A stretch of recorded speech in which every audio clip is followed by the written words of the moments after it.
하도록 하겠습니다. 여기서 아마 말씀드린 것처럼 아마 나움보다는 요나가 훨씬 더 익숙할 겁니다. 그래서 주님께서 요나를 니느웨로 보내셨죠. 니느웨 사람들은 요나의 설교를 듣고 회개했습니다.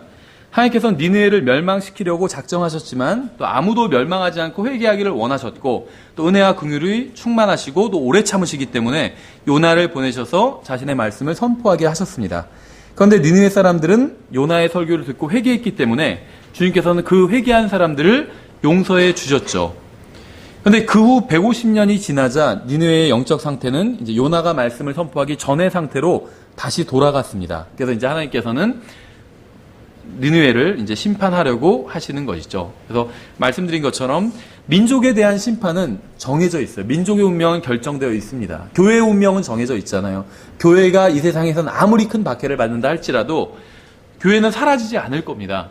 계속해서 존속할 거예요. 그렇죠. 왜냐하면 교회는 사라지지 않기 때문에. 그래서 지금 한때는 이제 영국도 그렇고 미국도 이제 주마다 다르긴 하지만 법이 미국에서도 그렇고 마치 기독교인들이 이제 박해를 받아서 교회의 미래가 불투명한 것처럼 이제 걱정했던 때가 있었죠. 영국에서도 어떤 거리에서 복음을 전하고 하면 이제 어떤 제재를 받는다고 합니다. 공식적으로 잘 그렇게 하면 안 된다고 그래요. 저도 영국 법은 잘 모르겠지만 미국도 주마다 다르긴 한데 이제 복음을 전해서는 안 되는 그런 곳이 있는 것 같아요. 그래서 이제 그런 기사들이 좀 과장되고 이렇게 막 보도되면서 또 기독교 언론들에서 좀 과장해서 보도하고 하면서 마치 이제 기독교회가 막 사라질 것처럼 불안감을 좀 조성하고 그랬던 적이 있는 것 같아요. 동성연애 지금 이슈되는 것도 마찬가지죠. 예전에는 동성연애자들이 사회적으로 지탄을 받았는데 지금은 이제 동성연애가 잘못됐다고 하는 교회가 지탄을 받고 제재를 받고 미국에서도 최근 몇 년 사이에 동성연애자들에게 협력하지 않았다는 이유로 벌금을 받고 이런 경우도 있었죠. 예를 들면 빵집을 운영하는데 동성연애 커플이 와가지고 자기들을 위한 어떤 결혼 기념 빵을 만들어 달라 했을 때 그걸 거부해서 벌금을 맞고 그랬죠. 그래서 미국 기독교인들이 막 또 모금해가지고 그 벌금 대신 내주고 막 그런 경우도 있어요. 근데 사실 그것도 어떻게 보면 이제 동성연애자들이 교회를 오히려 박해한 것이기는 합니다. 왜냐면 그 동성연애자들이 그 빵집이 기독교인이 운영한다는 걸 알고 동성연애자들에 대해서 협력하지 않다는 걸 알고 있었어요.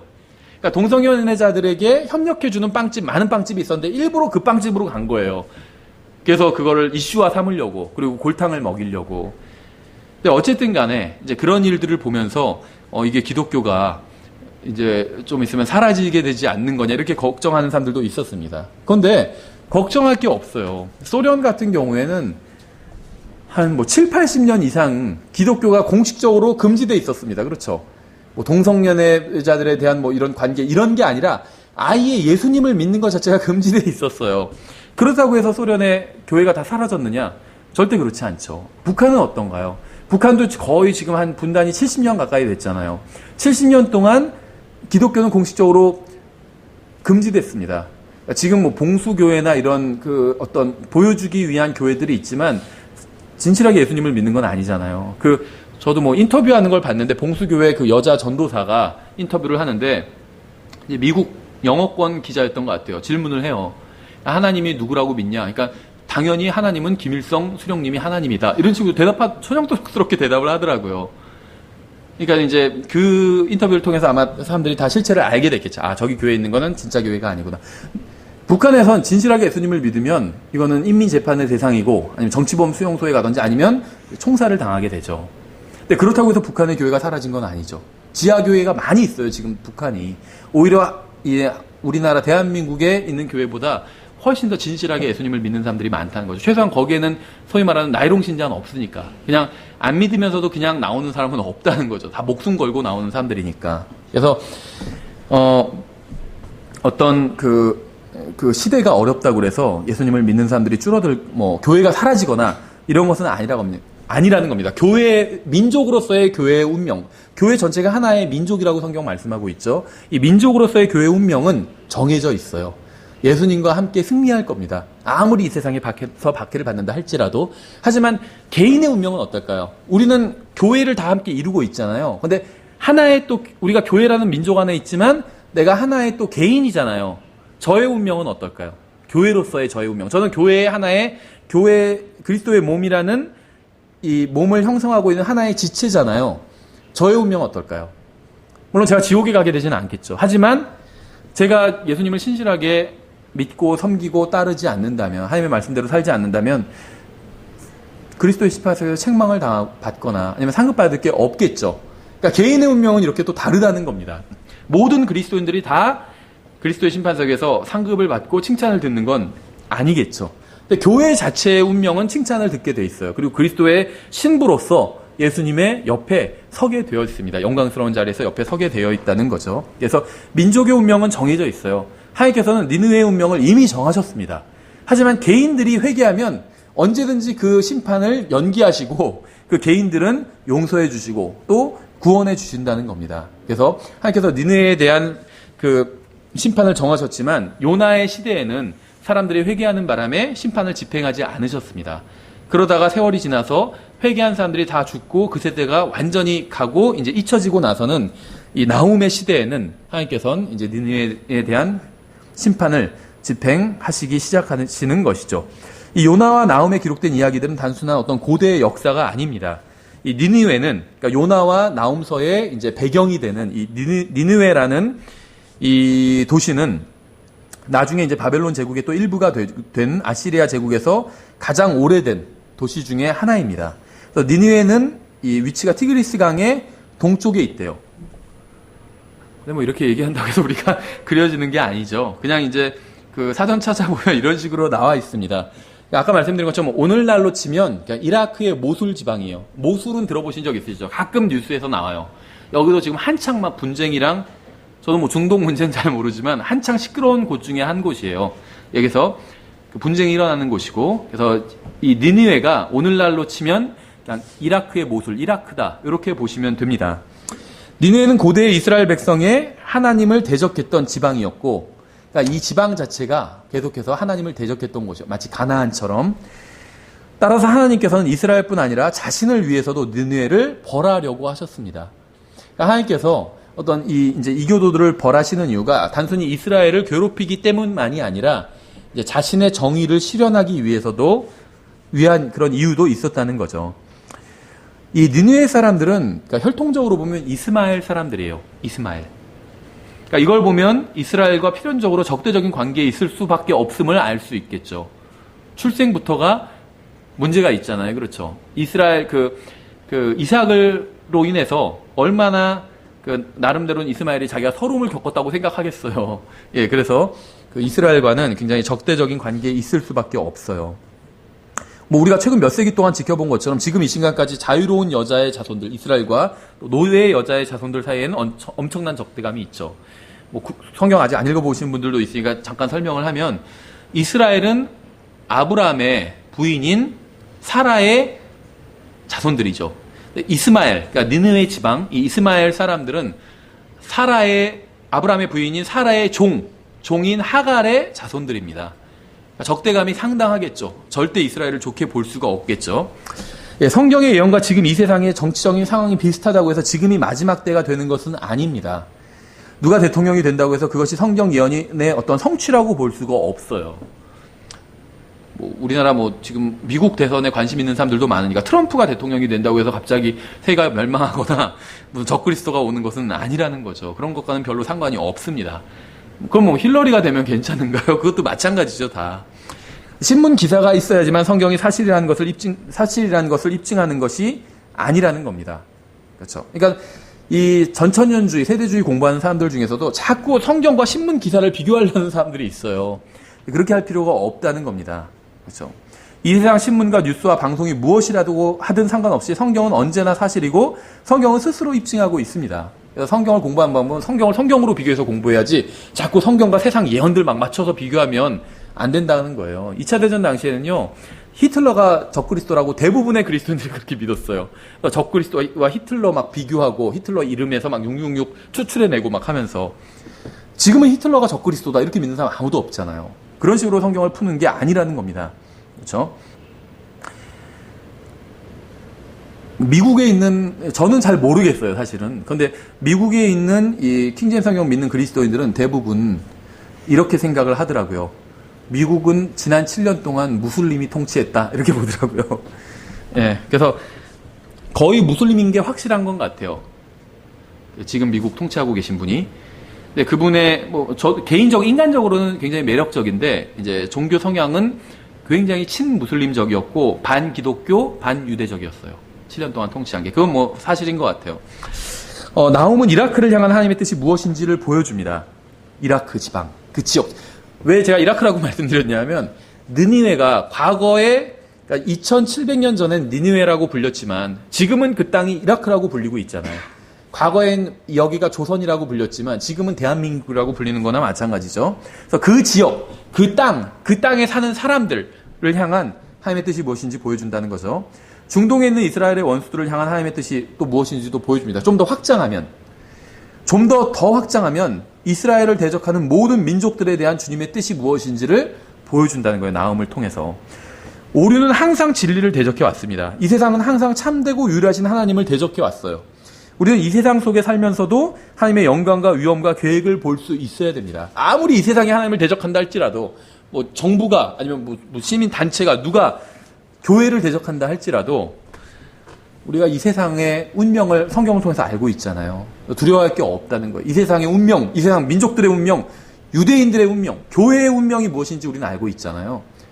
우리가 눈 하나 깜짝할 이유가 없어요. 나가서 막 데모할 이유도 없고. 저는 나가서 이제 기독교 데모하는 분들 있잖아요. 동성연애 퍼레이드 할 때 막 기독교 데모하던 분들 있죠. 그분들을 욕하고 싶은 마음은 없어요. 이제 어떤 성경의 예언에 대해서 잘 모르니까 우리나라가 다 막 넘어가고 그럴까봐 그렇게 나라를 또 사랑하는 마음에서 하는 거겠죠. 저는 그분들을 욕할 마음은 없지만 제가 거기에 참여할 마음은 없습니다. 그렇죠. 그런다고 해서 우리나라의 민족의 어떤 운명이 바뀌는 게 아니기 때문에 우리나라의 민족의 운명도 정해져 있고 교회의 운명도 정해져 있어요. 무슨 동성연애자들 때문에 교회가 망하지 않습니다. 지옥의 문들도 교회를 이기지 못한다고 했는데 무슨 동성연애자들이 교회를 이기겠어요. 불가능하죠. 저는 걱정하지 않아요. 언젠가 예수님께서 오셔서 다 바로 잡으실 겁니다. 그렇죠. 그래서 우리가 할 일은 복음을 전하는 거예요. 동성연애 반대 집회를 하는 것이 아니라 동성연애 반대하지만 그 집회는 할 필요가 없다는 거예요. 복음을 전하면 됩니다. 복음을. 그렇죠.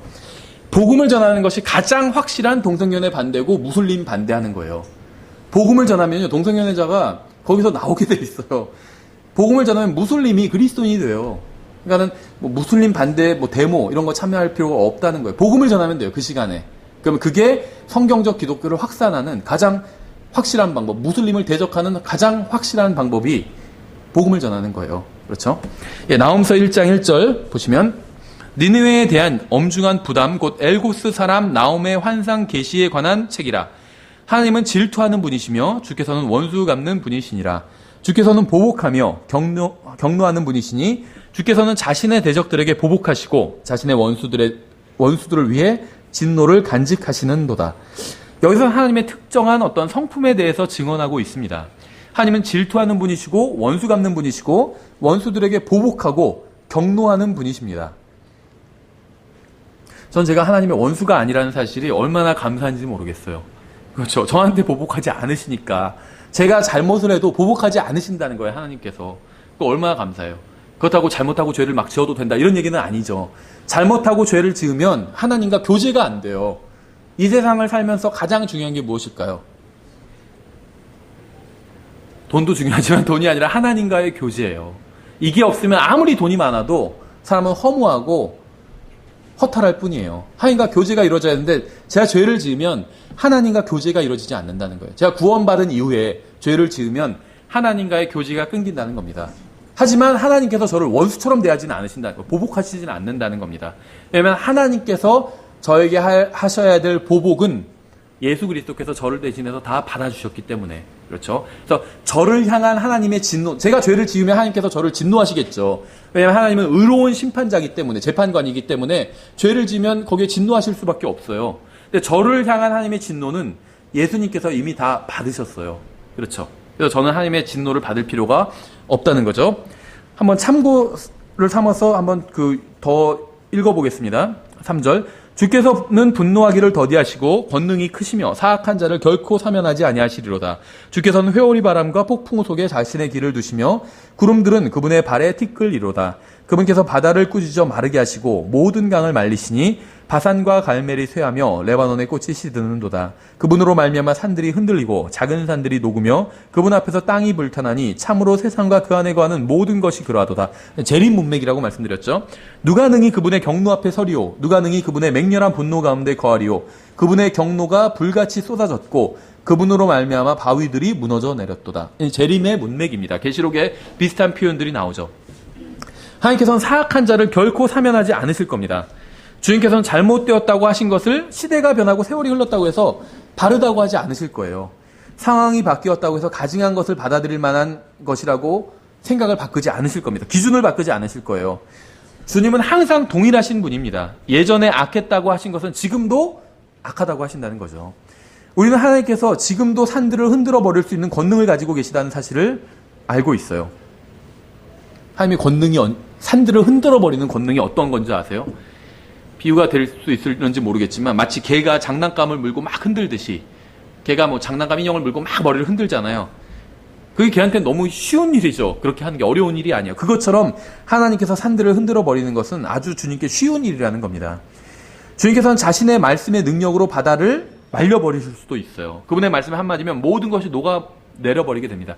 정말 성경에서 말씀하신 하나님이 존재하신다면, 온 세상을 창조하신 분이 계시다면 이러한 능력을 갖고 계신 건 전혀 어려운 일이 아니라는 거죠. 하나님은 불신자나 무신론자나 회의론자나 비평가나 조롱하는 사람들을 절대 두려워하지 않으십니다. 그들에 대해서 아무런 걱정도 하지 않으세요. 누가 기독교를 반대하고 뭐 법안을 만들고 뭘 해도 하나님은 눈 하나 깜짝하지 않으신다는 거예요. 그 사람들 생각대로 되는 것이 아니라 하나님께서 미리 정하신 대로 모든 민족의 운명은 이루어질 것이기 때문에, 교회의 운명도 그렇게 될 것이기 때문에 우리도 두려워할 필요가 없다는 거죠. 수백만 아니 수십억 명의 사람들이 성경을 부인하고 하나님의 말씀을 모독한다 해도 여전히 하나님의 말씀은 견고하게 서 있을 겁니다. 수많은 사람들이 주님의 말씀을 무시해도 또 하나님을 대적해도 주님께서는 아무런 위협도 느끼지 않으신다는 거예요. 또 주님은 전능하신 분이시고 자신이 계획하신 일은 반드시 이루시는 분이시기 때문에, 따라서 그리스도인들은 두려움 가운데 성경의 예언을 대할 필요가 없어요. 이 세상에서 무슨 일이 일어나고 이렇게 되면 막 교회가 적그리스도가 와서 막 뭘 박해하고 그러기 전에 무엇을 하고 이런 거 갖고 두려워할 필요가 없다는 거예요. 하나님은 눈 하나 깜짝하지 않으세요. 그분이 우리를, 교회를 지켜주신다고 약속을 하셨어요. 두려울 게 하나도 없다는 거죠. 그래서 구원받은 사람들은 기쁨과 소망 가운데 예언을 공부할 수 있다는 겁니다. 왜냐하면 우리는 지금 마지막에 누가 승리할지 이미 알고 있기 때문에. 생각해보세요. 축구 재방송 보는 거나 마찬가지예요. 조리지 않죠. 저기서 늘까 말까 조리지 않아요. 이미 알고 있어요. 결과를 알고 있어요. 2대0으로 이겼어요. 마음 졸이지 않죠. 우린 이미 이 세상의 운명에 대해서 알고 있습니다. 마음을 졸이지 않아요. 최후의 승리자는 언제나 우리 하나님이 되실 거예요. 그렇죠? 다시 1절부터 저희가 1절, 2절만 오늘은 보겠습니다. 1절부터 보시면 니느웨에 대한 엄중한 부담 곧 엘고스 사람 나움의 환상 계시에 관한 책이라 이렇게 되어 있죠. 그 엘고스는 일반적으로 갈릴리 내에 있는 지방의 명칭입니다. 물론 여기에 대해서 이제 좀 이견을 제시하는 분들이 있어요. 학자들 견해 중엔 엘고스가 갈릴리 지역이 아니다. 그럼 어디냐 하니까 모른다. 이런 분들이 있어요. 모르지만 갈릴리는 아닐 수 있지도 않을까 이렇게 얘기하는 분들이 있는데, 대부분은 이 엘고스가 갈릴리의 갈릴리라는, 이런 갈릴리가 은평구면 그 중에서 불광동 이런 것처럼 한 지역 이름이다. 이렇게 대부분은 그렇게 보고 있습니다. 왜 제가 이런 말씀을 드리냐면 요한복음 7장 45절에 이런 구절이 나와요. 그때 직무 수행자들이 수제사장들과 바리새인들에게로 오니 그들이 저들에게 이르되 어찌하여 그를 데려오지 아니하였느냐. 그러니까 예수님을 잡아오라고 종교 지도자들이 사람들을 보낸 거죠. 하매 직무 수행자들이 대답하되 결코 아무도 이 사람처럼 말하지 아니하였나이다 하니 이에 바리새인들이 그들에게 응답하되 너희도 속았느냐. 치리자나 바리새인들 중에 과연 누가 그를 믿었느냐. 오직 율법을 알지 못하는 이 사람들은 저주받은 자들이로다 하거늘 그들 중에 한 사람 곧 밤에 예수님께 왔던 니고데모가 그들에게 말하되 우리의 율법은 어떤 사람의 말을 듣고 그가 행하는 것을 알아보기도 전에 그를 심판하느냐 하니 그들이 그에게 대답하여 이르되 너도 갈릴리에서 왔느냐. 조사하고 살펴보라. 갈릴리에서는 대언자가 일어나지 아니하느니라. 이렇게 이야기를 하고 있습니다. 그래서 이건 이 사람들이 잘 몰랐다고 봐야겠죠, 성경을. 그러니까 소위 갈릴리 출신이 이 나움이에요. 나움이 갈릴리 출신의 대언자라는 겁니다. 이 나움이 있던 장소, 엘고스라는 곳이 이제 갈릴리 지방 내에 있는 곳이기 때문에, 그렇죠. 이 사람들이 율법에 정통한 사람인데 왜 이런 거를 또 모를까? 모르는 게 굉장히 많아요. 대답을 못했잖아요. 어떤 사람들은 이 바리새인들이 뭐 율법에 정통한 사람이고 잘 알고 있고 막 이렇게 해석하는 사람들이 있는데 절대 그렇지 않습니다. 예수님과 대화할 때 많이 드러났잖아요. 이 사람들 율법, 성경 잘 모른다는 걸. 지금 오히려 니고데모가 바른 말 하고 있죠. 우리 율법에는 그 사람 말 들어보기도 전에 그 다음 심판해. 율법에서는 다 들어보라고 했어요. 근데 이 사람들 들어보지도 않고 지금 심판하는 거잖아요. 니고데모가 지금 제대로 지적하고 있는 거죠. 근데 니고데모에게 면박을 막 주고 있죠. 갈릴리에서 대언자 나온다고 돼 있냐 하면서 면박 주는데 나홈은 갈릴리 출신인 거죠. 그러니까 이 사람들이 율법을 잘 모르고 있는 거죠. 이런 경우 많이 있어요. 예수님께서 그래서 이 사람들의 어떤 율법을 정확히 모르는 걸 지적하신 그런 부분들이 많이 있잖아요. 그렇죠. 예를 들면 그리스도께서 누구냐? 다윗의 자손입니다. 자손인데 왜 다윗은 자기 자손 보고 주라고 불렀냐? 말을 못했잖아요. 그렇죠. 그리스도에 대해서 정확히 알지 못하고 있었던 거예요. 이 종교 지도자들이. 그래서 요한복음에서 종교 지도자들은 갈릴리에서는 대언자가 일어나지 않는다고 했습니다. 하지만 대언자 나홈은 갈릴리 내에 일곱수 사람이었어요. 그래서 이들은 율법을 알지 못하는 사람들은 저주받은 사람들이라고 했습니다.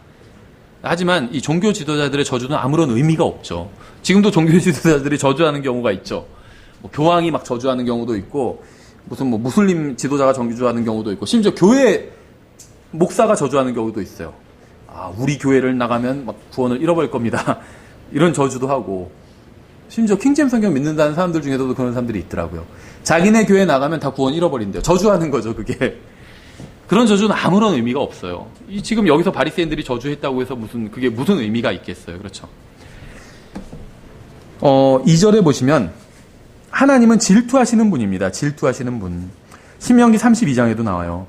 그들이 하나님이 아닌 것들로 나를 움직여 질투하게 하였고 자기들의 헛된 것들로 내 분노를 일으켰으니 나도 백성이 아닌 자들로 그들을 움직여 질투하게 하며 어리석은 민족으로 그들의 분노를 일으키리라.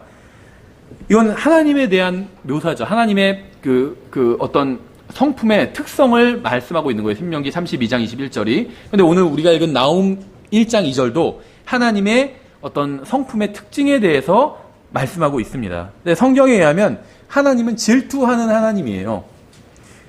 근데 하나님의 이름 중에서도 질투하는 하나님이라는 이름이 있어요. 그냥 하나님이 특징을 질투하시는 하나님 이렇게 설명하는 게 아니라 하나님의 이름 자체가 질투하는 하나님인 경우가 있어요, 성경엔. 그거 어떻게 알 수 있냐면, 제이가 질투하는, 그게 대문자로 돼 있어요, 질투가. 영어 성경으로. 그건 하나님의 이름을 말하고 있는 거예요. 그렇죠. 이런 거나 같아요. 이 성경을 보면, 성령님이라고 할 때 홀리 고스트, 홀리 스피릿 이렇게 표현하잖아요. 앞에 홀리가 대문자로 된 경우가 있어요. 홀리 할 때 H가. 이건 성령님의 이름이에요. 소문자로 된 경우가 있어요. 이건 이름이 아니라 성령님의 특징이에요. 거룩하신, 그냥 형용사라는 거죠. 예, 그래서 이 질투가 형용사가 될 수도 있지만 질투하는 아예 대명사가, 고유명사가 돼버릴 수도 있다는 거죠. 이걸 대문자로 철자를 바꿔버리면. 그래서 성경에선 하나님의 이름 중에 하나가 질투하는 하나님이라는 이름이 있다는 겁니다. 그 정도로 하나님의 특징을 아주 잘 보여주는, 하나님의 성품을 잘 보여주는 게 바로 이 질투라는 겁니다. 질투에 대해서 어떤 사람들은 뭐 잘못 생각하는 사람들도 있는데 이 질투는 나쁜 게 아니에요. 시기는 잘못된 거죠. 질투는 나쁜 게 아니에요. 질투는 있어야 됩니다. 아내를 사랑하는 남편이라면 아내가 다른 남자를 사랑해도 상관없다고 하지 않을 거예요. 질투할 겁니다. 그렇죠. 질투하지 않으면 사랑하지 않는 거예요. 네. 한번 시험해 보세요. 다른 남자랑 재밌게 놀다 왔다고 그러는데 그래 뭐 잘 됐네 이렇게 얘기하면요. 사랑하지 않는 거예요. 그거는. 그렇죠. 다른 여자에게 관심을 보이는 남편에게 질투하지 않는다면 그건 남편을 사랑하는 것이 아닙니다. 그렇죠. 그러니까 사랑과 질투는 떨어질 수가 없어요. 질투 없는 사랑이 없고 사랑하지 않으면 질투하지 않기 때문에. 질투하지 않으면 그건 사랑하지 않는 거예요. 난 네가 뭐 누구랑 놀아놔도 상관없어. 이건 사랑하지 않는 겁니다. 그렇죠.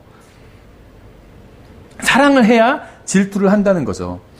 잘못된 방법으로 질투하는 것은 문제겠지만 질투 자체는 결코 잘못된 것이 아니라는 거예요.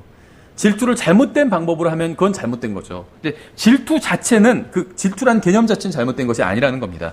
하나님은 질투하시는 분이기 때문이에요. 하나님은 이스라엘의 하나님이십니다. 그런데 이스라엘은 바알과 아스타롯, 우상, 형상 이런 것들을 섬겼죠. 그래서 하나님께서는 이스라엘 백성을 향해서 분노하신 겁니다. 하나님께서 이스라엘 백성들이 우상 숭배를 했을 때 왜 분노하셨냐면 하나님께서 진짜 이스라엘을 사랑하셨기 때문이에요. 이스라엘 진짜 사랑하지 않으셨다면 분노하지 않으셨을 거예요. 가서 무슨 짓을 하던 그게 나랑 무슨 상관이 이거나 맞아.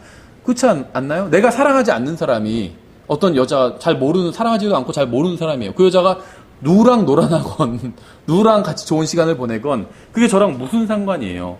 그렇죠.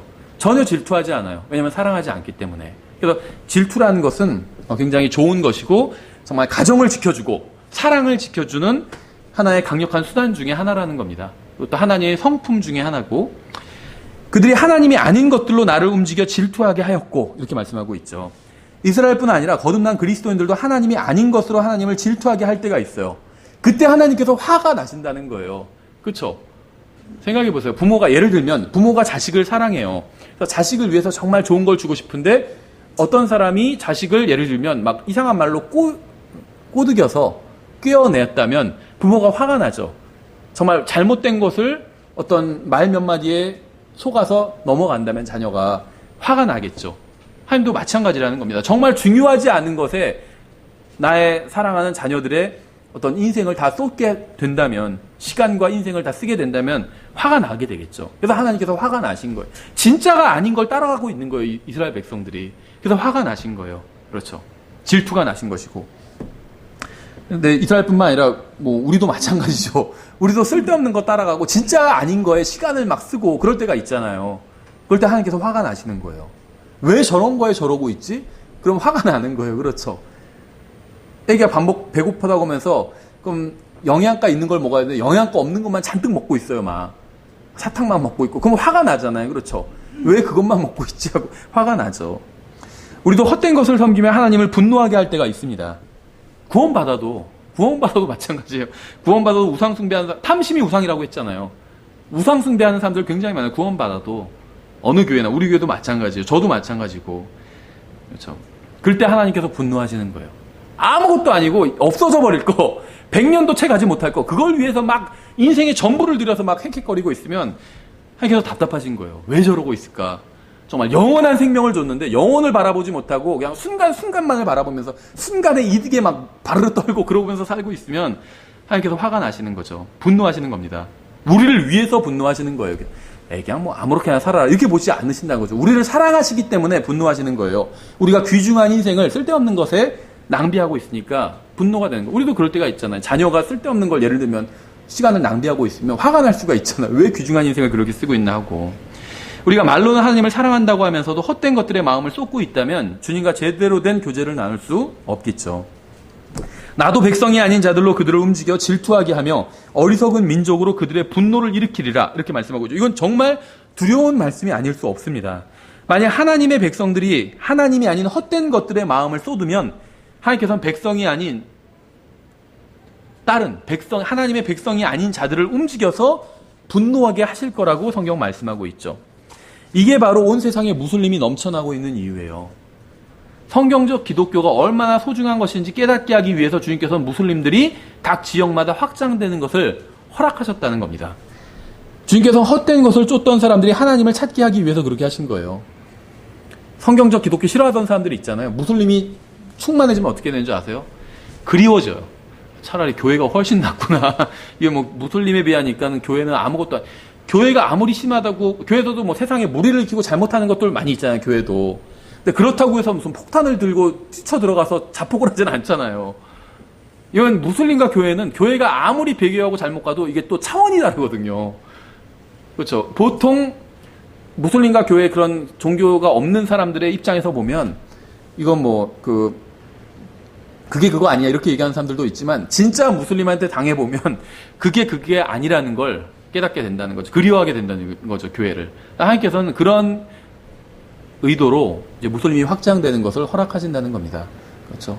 미국에서도 기독교에 대한 어떤 반감들이 있어요. 국립학교에서 주기도문 외우지 못하게 한다든지 아니면 기도하지 못하게 한다든지. 그러니까 기도를 하지 못하게 하고 성경을 보지 못하게. 자유시간에. 저도 미국 학교 다닐 때 자유시간이 있었거든요. 자유시간이 있어요. 이렇게 수업시간이 있고, 그냥 자습시간이 있어요. 그것도 자기가 자습시간도, 자기가 시간표를 그렇게 짤 수가 있어요. 그래서 스터디홀 같은데 강당에 모여서 각자 이제 자습을 합니다. 근데 자습을 하는데, 우리나라처럼 뭐 아주 선생님이 엄격하게 관리하는 건 아니에요. 거기서 자도 돼요. 만화책을 봐도 되고, 성경을 봐도 돼요. 근데 성경을 보면 안 되게 지금 바뀐 거예요. 자습 시간에 만화책을 봐도 되는데 성경을 보면 안 돼요. 이게 참 이상하지 않나요? 성경이 사실이 아니라고 하잖아요. 그러면 그 자유로운 학생이 학교에서 이제 공부하는 시간 중에 자유로운 시간에 해리포터를 읽는 건 괜찮아요. 근데 성경을 읽는 건 안 된다는 거예요. 둘 다 소설이고 둘 다 사실이 아니면 뭘 읽든 무슨 상관이에요. 그렇죠. 근데 성경은 안 된다는 거예요. 기도를 해도 안 되고 자유로운 시간에 자도 되는데 기도를 하면 안 된다는 거예요. 참 이상하지 않나요? 그런데 지금 남부에서는 다시 바뀌는 학교들이 있어요. 기도 허용해주고 성경 읽기 허용해주는 학교들이 있어요. 무슬림이 늘어나니까 깨달은 거예요. 이게 저거는 아무것도 아니고 저거는 허용해도 되겠구나. 오히려 기독교 신앙을 가져야 무슬림이 억제되겠구나. 이렇게 알고 이제 허용해주기 시작하는 거죠. 어쨌든 간에 하나님은 질투하는 분이시며 이렇게 말씀하고 있죠. 저는 하나님께서 질투하는 분이시라는 사실로 인해서 감사를 드립니다. 주님의 이러한 성품이 우리를 바른 길로 걷게 하기 때문이에요. 생각해 보세요. 만약 하나님께서 여러분을 사랑한다고 말씀하시지만 사실은 전혀 사랑하지 않으신다면 어떨까요? 말씀은 사랑한다고 하세요. 그런데 질투를 전혀 안 하세요. 여러분이 어디 가서 무슨 짓 하건 전혀 상관하지 않으세요. 그러면 어떨까요? 사랑하지 않는다면. 남편 아내로 바꿔서 생각해봐도 마찬가지예요. 아내가 있어요. 아니면 남편이 있어요. 날 사랑한다고 하는데 내가 뭐 어디 가서 무슨 짓을 하든 전혀 상관하지 않아요. 그럼 그게 사랑하는 걸까요? 사랑이 아니겠죠. 그렇죠. 여러분을 사랑한다고 하지만 절반만 사랑하든지 아니면 10%만 사랑하든지 하면 어떨까요? 사랑하실 때도 있지만 사랑하지 않으실 때도 있다면 어떨까요? 저는 하나님께서 질투하시는 하나님이심에 감사를 합니다. 왜냐하면 그래야 진정으로 사랑하시는 분이시기 때문이에요. 여러분을 여러분이 우상을 섬기거나 헛된 것을 섬길 때 하나님께서 화를 내시는 이유는 여러분을 진정으로 사랑하시기 때문이에요. 여러분의 아내나 남편은 여러분을 향해서 질투하는 마음을 가지고 있어야 합니다. 관계가 건강하게 유지되려면 반드시 질투가 있어야 돼요. 그렇죠. 아내나 남편의 질투를 문제 삼는 사람도 있지만 그건 전혀 사실 문제가 아닙니다. 아까 말씀드린 것처럼 무슨 막 그런 상담하는 게시판들이 있어요. 그러면 아줌마들이 막 상담 글 올리고 그래요. 근데 오랜만에 동창을 만나서 같이 좀 술 좀 마셨는데 남편이 그거 갖고 자기를 쥐잡듯이 한다고. 근데 동창이 남자 동창인 거예요. 제가 그렇게 잘못한 건가요? 그렇게 막 글을 올려요. 잘못한 거예요. 남편이 쥐잡듯이 하는 게 그게 정상이에요. 그렇게 안 하면 가정에 문제가 있는 거예요. 그렇죠. 부부 사이에 질투하지 않는다면 그게 진짜 문제인 겁니다. 그렇죠. 주께서는 원수 갚는 분이시니라 이렇게 말씀하고 있죠. 주님께서는 우리에게 직접 원수 갚지 말라고 하셨습니다. 이게 일반 법에서도 있죠. 사적 보복 금지예요. 하나님께서 우리가 직접 원수 갚지 말래요. 원수 갚는 것은 주님께 속한 일이라고 말씀하셨죠. 만약 주님께서 우리의 원수를 갚아주신다면 우리는 직접 원수를 갚지 않아도 분통해하거나 억울해할 필요가 전혀 없습니다. 그렇죠. 내가 원수 갚는 것보다 하나님께서 원수를 갚아주시는 게 더 확실한 보복이 된다는 거죠. 동의하지 않는 사람도 있겠지만 원수 갚는 일은 반드시 필요해요. 오전에도 말씀드린 것처럼 불법에 대한, 죄에 대한 원수를 갚는 일은 필요합니다. 이게 없으면 국가는 무너져요. 사회가 혼란스러워지고. 누가 죄를 졌는데 거기에 아무도 원수 갚아주지 않는다면 어떻게 되겠어요? 그렇죠. 다만 사적으로 원수를 갚는다면 문제가 생기겠죠. 그래서 사적인 원수가 아니라 어떤 공적인 원수 보복이 필요하겠죠. 그래서 죄인을 잡아서 그 사람을 감옥에 넣는 게 국가가 공적인 보복을 하는 거잖아요. 누가 예를 들면 어떤 사람이 저를 폭행을 해서 전치 4주가 나오게 했다. 생긴 게 마음에 안 든다는 이유로. 그러면 국가가 손해난 건 없잖아요. 그렇죠. 제가 아프고 그거지 국가가 손해난 건 없어요. 근데 제가 국가에게 의뢰를 하면 국가가 저를 대신해서 보복해 주는 거잖아요. 감옥에 보내주잖아요. 그 사람을. 이게 있어야 된다는 거예요. 그러니까 무슨 성경에 자꾸 무슨 원수 갚으라고 그러고 원수 갚는다고 원수 보복한다는 얘기, 왜 이런 얘기가 너무 많냐 이렇게 의아해하는 사람도 있을지 몰라도 이게 있어야 돼요. 그래야지 사회가 유지되고 국가가 유지되고 어떤 체계가 붕괴되지 않고 유지가 되게 됩니다. 그렇죠. 그래서 하나님께서 복수하시겠다는 거예요. 모든 불법에 대해서, 불의에 대해서 복수하시겠다는 거예요. 이건 우리의 어떤 마음을 충족시켜 주는 겁니다. 생각해보세요. 세상이 잘못 돌아가고 있으면 막 답답하잖아요. 죄를 짓는데도 감옥에 가지도 않고, 권력이 있다는 이유로, 힘이 있다는 이유로 감옥에 가지 않고, 그렇게 하면, 그런 걸 보면 막 답답하잖아요. 아니, 국가 재산을 다 훔쳐먹고 있는데, 저 사람이 장관이라는 이유로, 국회의원이라는 이유로, 아니면 고위직에 있다는 이유로, 감옥에도 안 가고, 그냥 솜방망이 처벌만 받고 나오고 하면 답답하잖아요. 이게 국가가, 이 나라가 제대로 되는 건가? 나라 꼴이 참 걱정이다. 그렇게 애국자가 아니래도 걱정이 됐잖아. 이게 이래서 나라가 되겠나 이런 걱정이 되잖아요. 보복이 있어야 된다는 거예요. 그런 짓을 하는 데에 대해서 정당한 보복이 필요하다는 겁니다. 아주 정의로운 보복이. 하나님께서 그 정의로운 보복을 언젠가 하시겠다고 지금 말씀하고 있는 겁니다. 그래서 보복하시겠다는 것이 잘못된 것이 아닙니다. 죄에 대한 벌은 반드시 집행되어야 돼요. 이 세상에는 억울한 일을 당한 사람들이 굉장히 많이 있습니다. 정의가 실종된 것처럼 보일 때도 많이 있어요. 하지만 이 세상에서 정의가 실현되지 않는다고 해서 불평할 필요가 전혀 없습니다. 언젠가 하나님께서 모든 죄에 대한 벌을 내리실 것이고 모든 불의에 대해서 복수하실 것이기 때문이에요. 모든 잘못, 모든 죄에 대해서 반드시 다 복수하실 것입니다. 그래서 걱정하지 마세요. 저도 막 분개될 때가 있어요. 최근에도 뭐 어떤 기사들 보면 뭐 신안 어디서 무슨 염전 노예 막 이런 것도 나오고 사람을 잡아다가 막 20년, 30년, 40년간 노예로 부려먹고 이런 게 나오잖아요. 그럼 막 내가 당한 건 아니지만 열불이 나잖아요.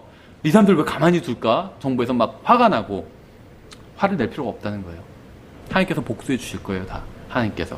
가장 무서운 복수죠. 하나님께서 복수하시는 것이.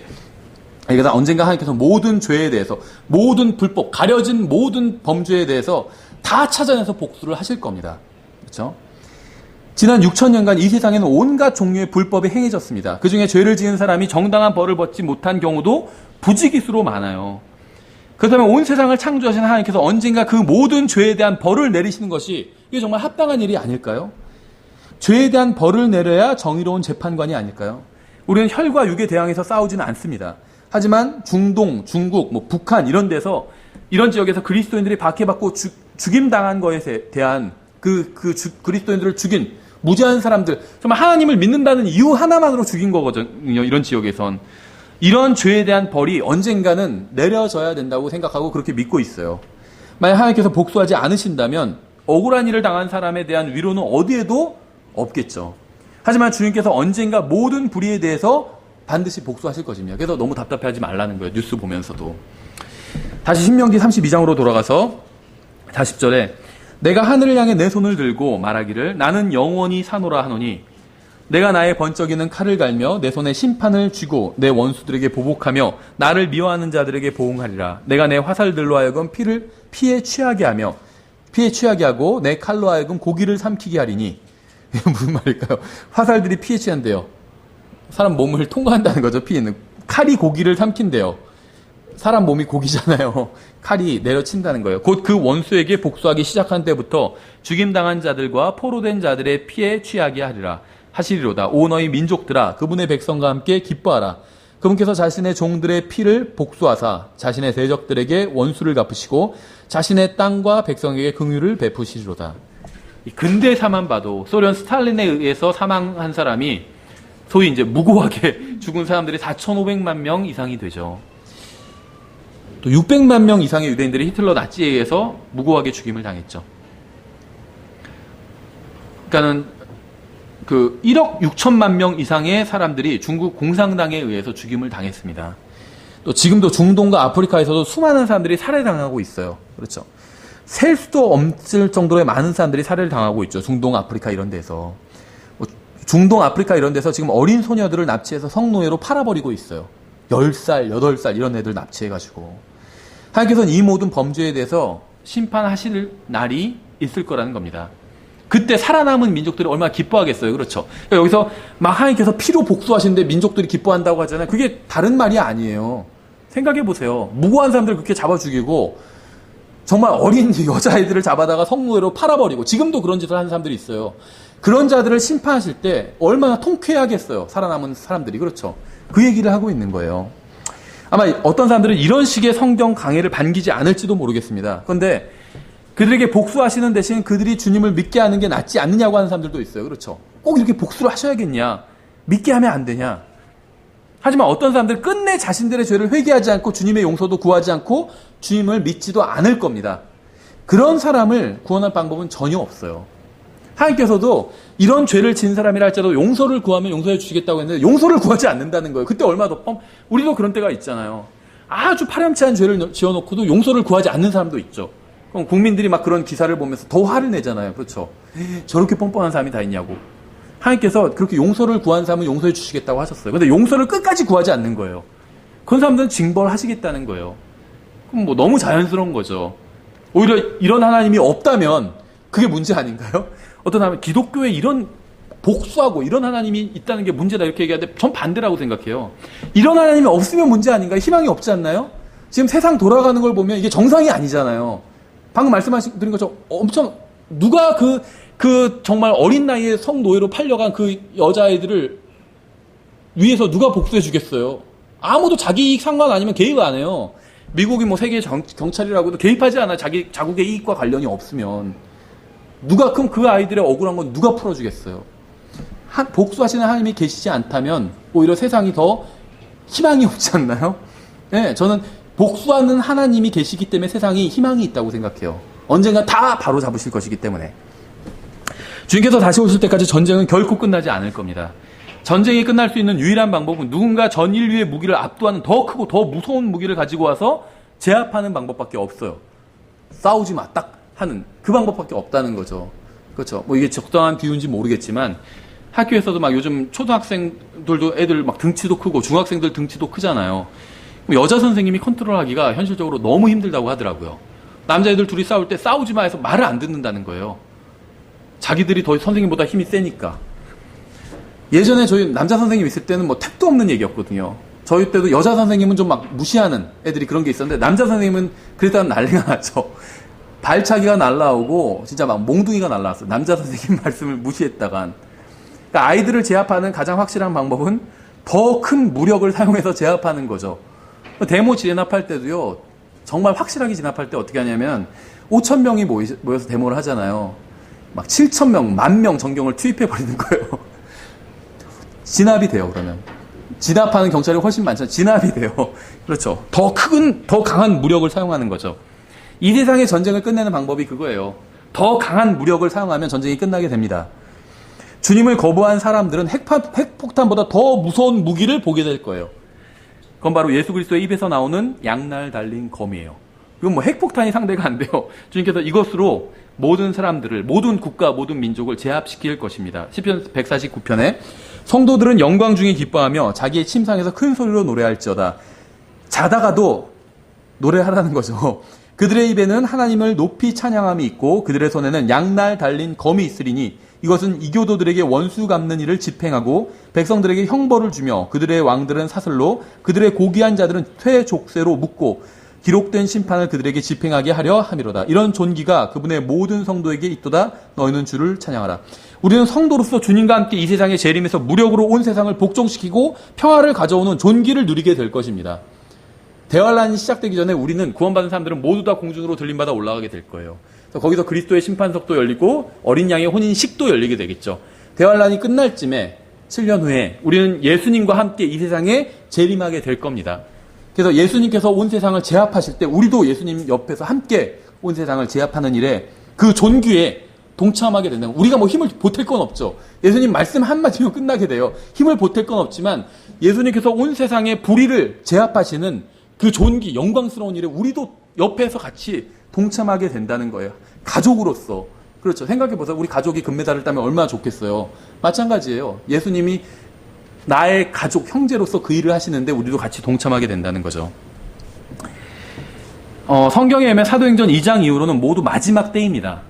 지금 막 뉴스를 보면서 와 봐라 이거 마지막 때가 아니냐 막 이렇게 얘기하는데 사도행전 2장 이후로 지금까지 다 마지막 때예요. 지금 전체가. 잠언 6장 27절에 이렇게 말씀하고 있어요. 음탕한 여자로 말미암아 남자가 빵 한 조각을 얻으려고 끌려가나니 간음하는 여자는 귀중한 생명을 사냥하리로다. 사람이 자기 품에 불을 품고 자기 옷이 타지 않게 할 수 있겠느냐. 사람이 뜨거운 숯을 밟고 자기 발이 타지 않게 할 수 있겠느냐. 자기 이웃의 아내에게로 들어가는 자도 그와 같으리라. 누군지 그녀에게 손을 대는 자는 무죄하지 아니하리라. 이건 이제 간음에 대한 문맥입니다. 간음을 하는 거는 뜨거운 무슨 그 숯불을 품에 품는 것과 마찬가지. 뜨거운 숯불을 품에 품으면 어떻게 되죠? 타잖아요. 그럼 화상 입잖아요. 간음을 하는 건 그 정도로 자기에게 해악을 끼치는 거다. 지금 이런 문맥이에요. 그래서 이 세상이 무엇이라고 말하든 상관없이 성경에 의하면 간음은 죄인 거죠. 지금은 이 세상은 간음은 죄가 아니다 이렇게 얘기하죠. 그냥 그거는 어떤 그 민사적으로 해결할 일이지 형사적으로 해결할 일은 아니다. 간음이 이제 간통죄가 없어져 버렸잖아요. 그런데 성경은 간음은 죄라고 분명히 말씀하고 있죠. 그 다음 절을 보려고 읽는 거예요. 만일 도둑이 줄일 때 자기 혼을 만족시키려고 도둑질을 하면 사람들이 그를 멸시하지 아니하느냐. 그러나 그가 들키면 7배를 갚아야 하리니 그가 자기 집의 모든 재산을 주어야 하리라. 그러나 누구든지 여자와 간음하는 자는 명철이 부족한 자니라. 그것을 행하는 자는 자기 자신의 혼을 망하게 하며 상처와 불명예를 얻고 자기의 치욕을 씻지 못하리로다. 간음한 사람과는 진정한 사랑을 하기 쉽지 않죠. 다른 사람을 배신하고 간음한 사람은 나를 배신하고 간음할 수 있기 때문에. 34절 한 남자의 경노는 질투이므로 원수 갚는 날에 그가 용서하지 아니하고 어떠한 대속물도 중히 여기지 아니하며 내가 많은 선물을 줄지라도 그가 만족하여 쉬지 아니하리라. 이렇게 말씀하고 있죠. 이 잠언이요, 사실은 이해하기가 굉장히 쉽지 않습니다. 근데 일반적으로는 그 잠언에 나온 말씀들을 보면 일단은 1차적으로는 말 그대로 잠언이에요. 격언. 그래서 삶의 어떤 지혜에 대해서 말씀하고 있어요. 그래서 이제 지혜서라고 우리가 부르고 있죠. 근데 이제 그게 다는 아닙니다. 격언의 형태로 예언들이 숨어 있어요. 이제 요게 약간 그 잠언에서 어려운 부분이에요. 그러니까 성경은 기본적으로 전체가 다 예언의 책입니다. 그런데 이제 이것이 시편은 시의 형태로 예언이 숨어 있어요. 감춰져 있다는 거죠. 그래서 우리가 성경으로 비교해 보면 이것이 예언인지 아닌지 알 수가 있어요. 예를 들면 시편 22편도 이게 시편 20편이 예언인지 누가 알았겠어요. 근데 마태복음인 복음서가 있으니까 이게 예언인지 아는 거죠. 나의 하나님이 어찌하여 나를 버리셨나. 이게 그냥 시라고 생각했어요. 그렇죠. 근데 예수님께서 이 말씀을 인용하시는 걸 보고 아 이거는 예언이구나. 그래서 성경께서는 이는 뭐 예언을 성취하려 함이라 이런 식으로 해석해주고 계시잖아요. 그래서 우리가 예언이라고 아는 겁니다. 신약 성경 없이 복음서 없이는 시편에 나온 수많은 메시아 시편들을 해석할 방법이 없어요. 근데 이런 것도 마찬가지예요. 여기서 이제 한 남자의 경노에 대해서 말씀하고 있는데 이게 이제 문맥을 따라서는 간음한 사람의 그 피해를 입은 어떤 그 남편의 이야기겠죠. 그렇게 해석할 수 있겠지만 예언적으로 보면 이제 재림하시는 하나님이라고 볼 수도 있겠죠. 그럼 어떻게 알 수 있느냐? 성경에서 재림에 대해서 묘사하는 말씀과 이게 일치하고 있어요. 그럼 이제 그렇게 볼 수 있다는 겁니다. 일치하지 않으면 그렇게 보면 안 돼요. 막 갖다 붙이면 안 된다는 거죠. 한 남자의 경노는 질투이므로 원수 갚는 날에 그가 용서하지 아니하고 어떤 대속물도 중히 여기지 아니하며. 우리가 지금 읽은 나훔 1장 말씀과 일치하잖아요. 정확히. 그래서 이게 재림에 대한 예언이라는 걸 알 수가 있어요. 그러니까 잠언과 시편에 대한 예언을 이런 식으로 해석해 가야 됩니다. 그것 가지고만 해석하면 해석이 안 돼요. 다른 성경의 구절들과 비교해 가면서 해석해야 되겠죠. 하나님께서는 이스라엘을 아내로 삼으셨습니다. 이스라엘이 팔레스타인들과 더불어 간음을 했을 때 하나님께서는 그들을 다시 찾아오셨어요. 집 나간 여자를 찾아오신 거예요. 이스라엘이 미디안인들과 더불어 간음할 때도 주님께서는 그들을 찾아오셨습니다. 가나안인들과 더불어 간음했을 때도 찾아오셨어요. 가나안인들과 더불어 간음했다. 이게 무슨 말이냐면 가나안 사람들이 섬기는 그 우상을 같이 섬겼다는 거예요. 그렇죠? 이스라엘은 이 세상 왕국들과 간음을 했고 앞으로 음녀 바벨론과도 간음을 하게 될 것입니다. 하나님께서는 자신의 아내와 간음한 모든 민족들에게 복수하실 거예요. 지금 그 얘기를 하고 있는 거예요. 한 남자의 경노는 질투이므로 원수 갚는 날, 재림하시는 날이에요. 원수 갚는 날이. 그가 용서하지 아니하고 이렇게 말씀하고 있잖아요. 다른 날은 용서해 주는데 원수 갚는 날엔 용서하지 않으시겠다는 거예요. 지금 죄를 지은 사람도 용서를 구하면 용서받을 수 있어요. 근데 재림하실 땐 용서받을 수가 없어요. 그날은 원수 갚는 날이기 때문에 용서하는 날이 아니에요. 전도서에 의하면 용서하는 날이 있고 원수 갚는 날이 있는 거예요. 그렇죠? 하나님께서 자신의 아내와 간음한 모든 민족들에게 복수하실 것입니다. 주님은 질투하시고 의로우시고 큰 능력을 가지고 계세요. 주님께서는 자신의 아내와 간음하는 자들을 가만히 보고만 있지는 않으실 겁니다. 자식이 부인이랑 어떤 남자랑 간음하고 있는데 그걸 가만히 보고 있으면 그걸 뭐라고 부르죠?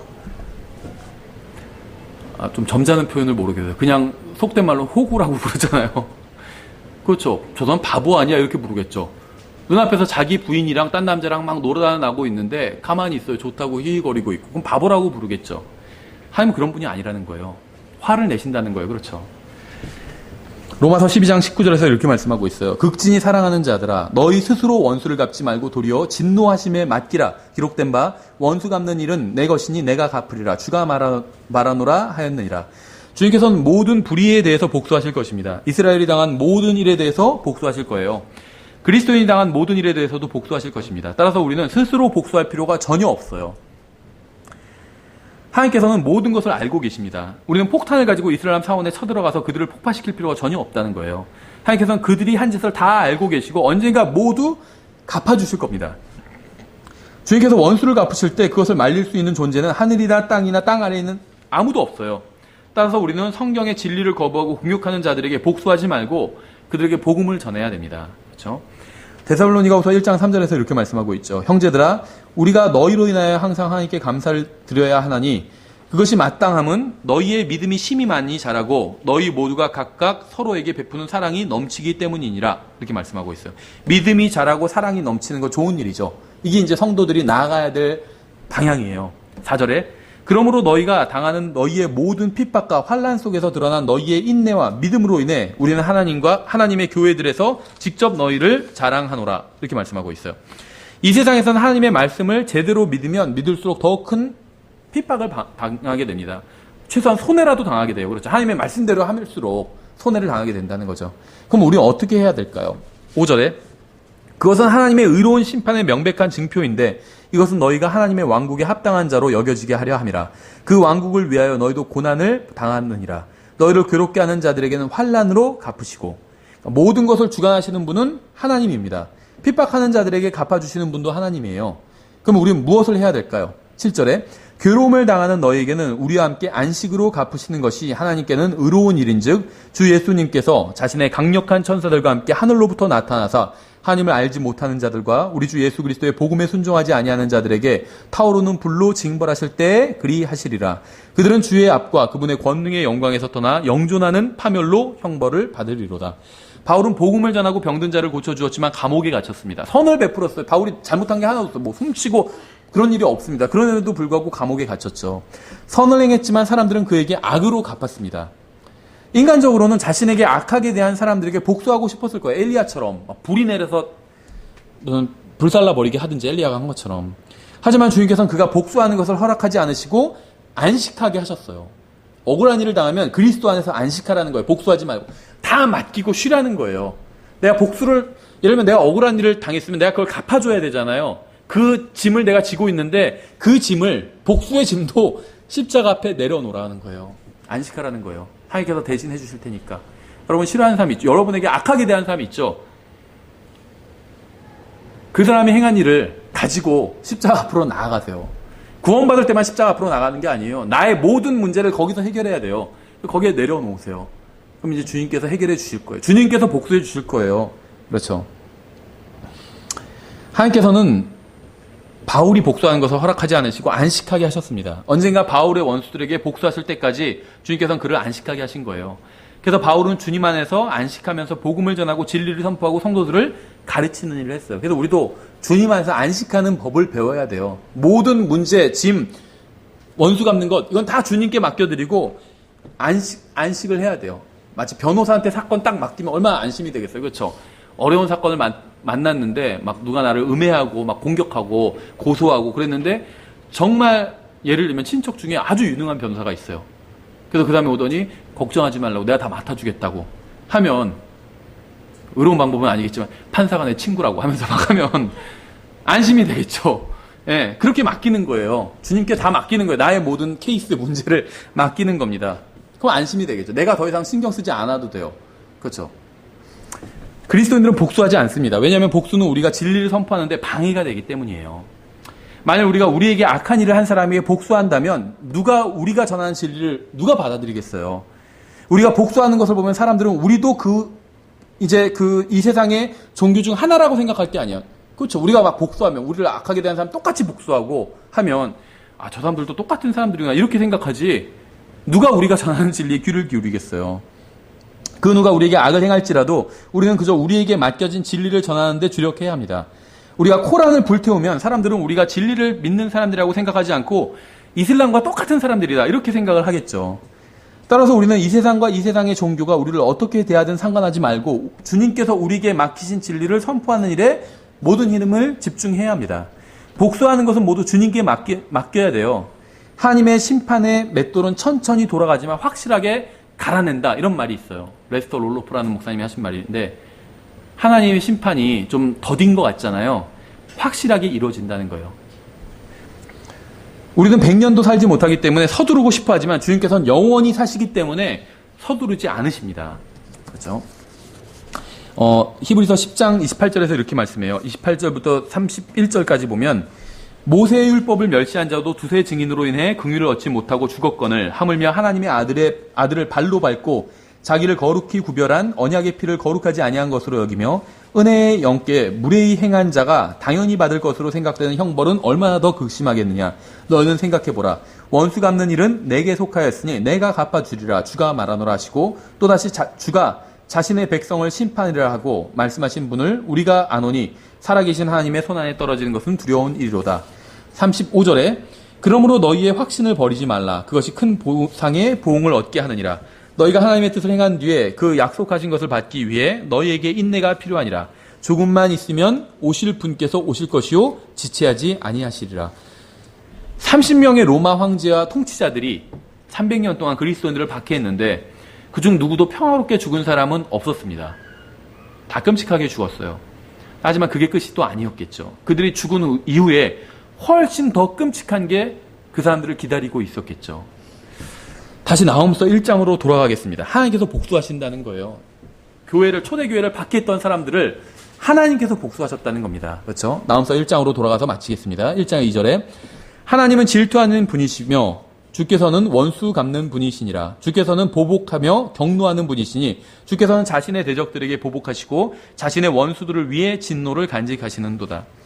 저는 과거에 주님의 원수였지만 이제는 주님의 원수가 아닙니다. 저는 주님의 편으로 돌아섰어요. 베드로전서 1장 3절에서 하나님 곧 우리 주 예수 그리스도의 아버지를 찬송하리로다. 그분께서 자신의 풍성하신 긍휼에 따라 죽은 자들로부터 예수 그리스도를 부활하게 하심으로 우리를 다시 낳으사 산 소망에 이르게 하셨으며. 여러분은 다시 태어나셨나요? 만약 여러분이 다시 태어났다면 살아있는 소망에 이른 겁니다. 4절에 썩지 않고 더럽지 않으며 사라지지 아니하고 너희를 위해 하늘에 마련된 상속 유업을 받게 하셨나니. 여러분을 위해서 마련된 것이 무엇인가요? 여러분은 무엇을 받게 될까요? 하늘에 마련된 상속 유업인가요? 아니면 하나님의 진노인가요? 지금 이 세상에 살고 있는 모든 사람은 둘 중 하나를 받게 될 것입니다. 모든 사람들은 하늘나라나 진노 중에 한 곳을 예약한 상태예요. 만약 여러분이 예수 그리스도께로 나와서 진노를 취소하고 하늘나라를 예약하지 않으면 영원히 지옥에서 고통당하게 될 겁니다. 왜냐하면 예수님을 믿지 않는 모든 사람은 최종 목적지가 지옥으로 예약되어 있기 때문에. 예수 그리스도를 마음으로 받아들이지 않는 모든 사람들은 하나님의 원수입니다. 예수님의 십자가 대속과 성령님의 초청을 무시하고 거부하는 모든 사람들은 다 하나님의 원수예요. 하나님께서는 원수들의 이름이 적힌 목록을 가지고 계세요. 이 목록은 이 세상 그 누구의 목록보다 깁니다. 저의 이름도 과거에는 그 목록 중에 있었어요. 하지만 저는 예수님 앞으로 나왔고 지옥으로 가던 저의 목적지를 취소하고 하늘나라로 목적지를 바꿨습니다. 생각해 보세요. 내가 어딜 가고 있는데 알고 보니까 이게 잘못된 곳으로 가고 있으면 그럼 어떻게 해야 되죠? 그걸 알았으면 일단 취소해야 되잖아요. 그곳을. 그리고 새로 다시 예약을 해야 되겠죠. 그래서 저는 지옥으로 원래 가고 있었는데 죄가 있었기 때문에 하늘나라로 목적지를 바꿨다는 거예요. 예수님께서 저에게 물으신 거죠. 목적지를 바꾸겠느냐. 네, 바꾸고 싶어요. 근데 지금 혹시 너무 늦지 않았나? 너무 늦으면 목적지 못 바꿀 수도 있잖아요. 지금 바꿀 수 있는 시간이다. 지금은 누구나 원하면 바꿀 수 있단다. 바꾸길 원하느냐? 네, 저의 영원한 목적지를 바꾸기 원합니다. 주님과 함께 영원히 살고 싶습니다. 그렇게 해주실 수 있으십니까? 물론이다. 네가 목적지를 바꿔서 너무 기쁘구나. 영원한 목적지를 바꿨다는 것은 정말 엄청난 축복을 받은 겁니다. 그렇죠? 여러분도 이렇게 목적지를 바꾸신 상태이기를 바랍니다. 지금은 기회가 있어요. 바꿀 수가 있어요. 혹시 이 중에 아직 구원받지 못한 분이 있다 할지라도 지금은 바꿀 수 있는 기회가 있어요. 주님, 바꾸고 싶어요. 제 목적지를 바꿔주세요. 바꿔주신다는 거예요. 예수님께서 십자가 위에서 하신 일을 나를 위해서 하신 일이라고 받아들이면 되는 거예요. 주님은 천천히 진노하시는 분이에요. 하나님께서 자신이 친히 복수하시겠다고 하신 이유가 무엇일까요? 기다려주시기 위함이었습니다. 기다려주시기 위함. 우리가 하나님의 원수였을 때 하나님께서는 우리를 기다려주셨어요. 우리가 회개하고 주님 앞으로 나오기를 기다려주신 겁니다. 만약 주님께서 제가 주님 앞에 나오기 전에 주님께서 재림하셨다면 저는 구원받지 못하고 원수 갚으시는 주님의 심판을 받았을 겁니다. 하나님께서는 저를 기다려주셨고 여러분을 기다려주셨고 또 다른 사람들을 기다려주실 겁니다. 왜냐하면 하나님께서는 제가 멸망하는 걸 원하지 않으셨고 여러분이 멸망하는 걸 원하지 않으셨고 또 다른 사람들이 멸망하는 것도 원하지 않으시기 때문에 지금도 이란과 이라크와 사우디아라비아, 요르단, 이스라엘, 팔레스타인 이런 데서 예수님께 나와서 구원받는 사람들이 있어요. 이 사람들이 어떻게 구원받을 수 있었을까요? 하나님께서 기다려주셨기 때문이에요. 마치 여러분과 저를 기다려주셨던 것처럼. 하나님께서 언젠가 원수들을 모두 진멸하실 것입니다. 우리는 속히 하나님께서 빨리 그렇게 하셨으면 좋겠다고 생각하지만 주님께서는 우리가 원하는 때에 그렇게 하시지 않으실 거예요. 왜냐하면 우리가 구원받은 것처럼 구원받아야 될 사람들이 아직도 주님의 원수들 목록에 수없이 많이 있기 때문에 주님께서는 우리에게 구원의 기회를 주신 것처럼 그 사람들에게도 기회를 주고 싶어 하십니다. 그 기회를 주시고 계시고 예수 그리스도께서 우리를 위해서 십자가 위에서 죽으신 것처럼 그들을 위해서도 죽으셨기 때문에 그리고 우리는 이 사실을 그 사람들에게 전해줄 책임이 있겠죠. 우리도 하나님께서 주신 기회를 통해서 구원받은 것처럼 지금 살아있는 모든 사람들은 다 하나님께로부터 기회를 제공받은 거예요. 근데 그 사실조차 모르고 있는 사람들이 있죠. 우리가 알려줘야 되는 거예요. 그러니까 우리가 먼저 구원받은 사람으로서 복음을 전해야 되는, 구원받지 못한 사람들에게 복음을 전해야 된다는 이 책임이 정말 막중한 것이겠죠. 그래서 오늘 1장 1절, 2절, 또 7절 이렇게 살펴봤죠. 다음 시간에 이어서 살펴보도록 하겠습니다. 제가 기도하고 저희 찬양하고